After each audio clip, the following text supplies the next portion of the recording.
Hello everyone, আজকে আমি কথা বলবো আপনার কেন মালয়েশিয়াতে আসা উচিত না বা কোন কারণগুলোর জন্য আপনার মালয়েশিয়া অ্যাভয়েড করে অন্য কোনো দেশে চলে যাওয়া উচিত।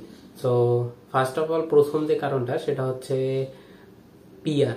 আমাদের অনেকেরই কনসার্ন থাকে পিআর এর বিষয়টা নিয়ে। আমরা যারাই বাইরের দেশে যেতে চাই বা বাইরের দেশে পড়াশোনা নিয়ে একটু চিন্তা ভাবনা করি, তাদের মেইন যে কনসার্নের বিষয়টা থাকে সেটা হচ্ছে যে যে দেশে যাব সেই দেশে পিআর দেয় কিনা। তো আমি বলতে চাই যে মালয়েশিয়াতে আপনাকে কখনোই পিআর দেওয়া হবে না। আপনি মালয়েশিয়াতে সেটা কত বছর থাকলেন ডাজেন্ট ম্যাটার। আপনি মালয়েশিয়াতে 10 বছর থাকেন, 20 বছর থাকেন বা 50 বছরও থাকেন, যদি তবুও মালয়েশিয়া আপনাকে কখনোই পিআর দিবে না। সো যারা মালয়েশিয়াতে পার্মানেন্টলি এসে থাকতে চান তাদের জন্য মালয়েশিয়াতে পার্মানেন্টলি থাকার কোনো ব্যবস্থা নেই। হয় আপনি প্রথমে স্টুডেন্ট ভিসা আসবেন, স্টুডেন্ট ভিসা শেষ হয়ে গেলে আপনাকে জব ভিসায় কনভার্ট করতে হবে, এন্ড দেন জব যদি শেষ হয়ে যায় তাহলে আপনাকে আবার দেশে ব্যাক করতে হবে। মালয়েশিয়াতে পার্মানেন্টলি থাকার কোনো ব্যবস্থা নেই। সেকেন্ড যে কারণটা হতে পারে সেটা হচ্ছে part time job. Part time job মালয়েশিয়াতে করাটা পুরোপুরি ইলিগাল। মানে সরকার, মালয়েশিয়ান সরকার ইন্টারন্যাশনাল স্টুডেন্টদের কোনো লিগ্যালিটি দেয় নেই পার্ট টাইম জব করার। কিন্তু আমরা যারা মালয়েশিয়াতে আসি আর কি ইন্টারন্যাশনাল স্টুডেন্ট হিসাবে, তারা সবাই পার্ট টাইম জব করে, ইলিগালি করে। এখানে পুলিশ যদি আপনাকে ধরতে পারে তাহলে প্রবলেম হবে, কিন্তু যদি পুলিশ ধরতে না পারে, আপনি যদি পুলিশ এসকেপ করে জব করতে পারেন তাহলে বেটার। সবাই করে, ইলিগালি করে আর কি, রিস্ক নিয়ে করে। পার্ট টাইম জব করাটা এখানে একটু রিস্কি। যদি পুলিশ আপনাকে ধরতে পারে তাহলে অবশ্যই তারা প্রবলেম করবে। অ্যান্ড থার্ড যে ব্যাপারটা হতে পারে সেটা হচ্ছে টিউশন ফি। আমরা যারা বিদেশে যাই তাদের অনেকেরই ফাইন্যান্সিয়াল অবস্থা অতটাও ভালো থাকে না। আমরা প্রথমে ভাবি যে ফার্স্ট অফ অল আমরা যখন দেশ থেকে চলে যাব তখন খরচটা হয়তো ফ্যামিলি দিবে, বাকি আমি ওখানে গিয়ে ম্যানেজ করব। বাকিটা আমার টিউশন ফি, থাকা খাওয়া খরচ সবকিছু আমি ওখানে গিয়ে পার্ট টাইম জব করে ম্যানেজ করব।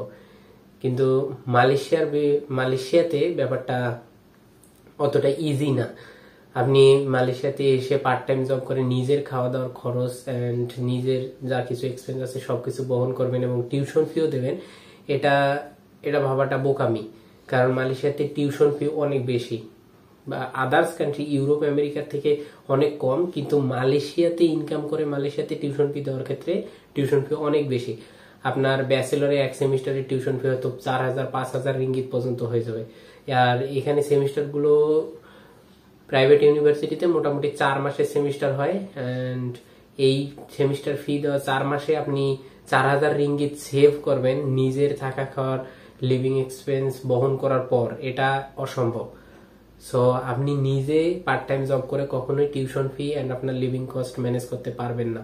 যে কোনো একটা ম্যানেজ করতে পারবেন, একটা বলতে আপনি আপনার লিভিং কস্টটা ম্যানেজ করতে পারবেন পার্ট টাইম জব করে, কিন্তু টিউশন ফি কোনোভাবেই ম্যানেজ করা সম্ভব না।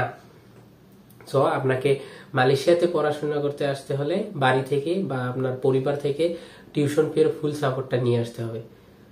অ্যান্ড ফোর্থ যে রিজনটা হতে পারে সেটা হচ্ছে স্কলারশিপ।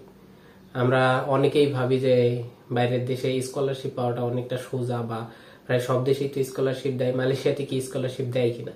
মালয়েশিয়াতে ব্যাচেলর স্টুডেন্টদের জন্য কোনো রকমের কোনো স্কলারশিপ দেয় না। মালয়েশিয়াতে ব্যাচেলরে আপনি যদি পড়তে আসতে চান তাহলে আপনাকে ফুল টিউশন ফি নিজে পে করে আসতে হবে, এন্ড ভার্সিটির সকল খরচ আপনাকে নিজে পে করতে হবে। ভার্সিটি আপনাকে কোনো স্কলারশিপ দিবে না।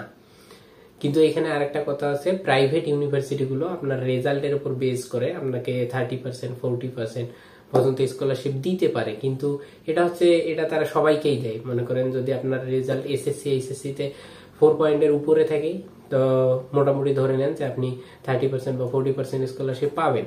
কিন্তু 40% বা 50% স্কলারশিপ পাওয়ার পরেও আপনার টিউশন ফি হয়ে যাবে 4000-5000 রিঙ্গিত। সো এই স্কলারশিপ নামের স্কলারশিপ, এটা দিয়ে কোনো কাজ হয় না আর কি। মানে আপনার টিউশন ফি রিডিউসই হবে না। এটা তারা টিউশন ফি দেখাবে 9000, তারপর আপনার 40% স্কলারশিপ দেবে, এন্ড দেওয়ার পর আপনার টিউশন ফি হবে 5000। So that's it. এন্ড মালয়েশিয়াতে স্কলারশিপ দেয় না। সো এই 4টা রিজনের জন্য আপনার মালয়েশিয়া অ্যাভয়েড করা উচিত। ফার্স্ট অফ অল হচ্ছে পিআর, আপনি কখনোই পিআর পাবেন না। সেকেন্ড হচ্ছে পার্ট টাইম জব করা মালয়েশিয়াতে ইলিগাল, কিন্তু এখানে একটা স্কোপ আছে যে আপনারা ইলিগালি করতে পারবেন যদি পুলিশের কাছে ধরা না খান, তাইলে বেঁচে গেলেন।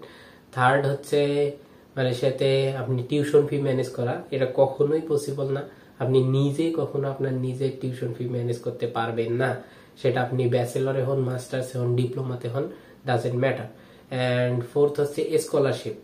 মালয়েশিয়াতে ব্যাচেলরে কোনো স্কলারশিপ দেয় না, আর যেই নামমাত্র স্কলারশিপ দেয় এটা জাস্ট নামের স্কলারশিপ, কোনো কামের না। অ্যান্ড মাস্টার্সে হয়তো দু একটা স্কলারশিপ থাকতে পারে, কিন্তু মাস্টার্সে স্কলারশিপ পাওয়াটাও একটু টাফ। মাস্টার্সে আপনার অনেক ভালো সিজিপিএ থাকতে হবে, এক্সট্রা কারিকুলার অ্যাক্টিভিটিস থাকতে হবে। অন্যান্য দেশের যে রিকোয়ারমেন্ট গুলো থাকে মালয়েশিয়াতে সেম রিকোয়ারমেন্ট আপনার স্কলারশিপ পেতে হলে। So that's it, stay tune for next video.